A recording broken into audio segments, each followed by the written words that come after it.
हे राज्य व्हावे ही श्रींची इच्छा. शोध कुठार.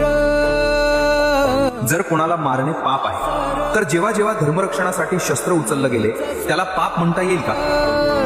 महाराजांच्या टायमाला युद्ध व्हायचे, त्यांनी कितीतरी लोकांना मारलं, कितीतरी सैन्याला मारलं, परंतु त्यांना त्याचं पाप कर्म कधी लागणार नाही. का लागणार नाही? कारण की ते नेहमी काय बोलायचे, हे राज्य व्हावे ही श्रींची इच्छा. कारण हे राज्य व्हावे ही तो श्रींची इच्छा. ते जाणत होते, कारण की मी केलं हे जर आलं तर हे माझ्या कर्मांमध्ये ऍड. लहानपणी त्यांनी रामायण महाभारताच्या स्टोऱ्या ऐकल्या होत्या, त्याच्या अर्थ शिकले होते. भी निष्काम कर्म करो पार्थ. युद्ध करना तुम्हारा कर्तव्य है पार्थ. शस्त्र उठाओ. म्हणून आपण बोलतो ना की जर धर्मासाठी शस्त्र जरी उचलण्याची वेळ आली ना तरी आपण ते उचललं पाहिजे, कारण की तो आपला धर्म आहे.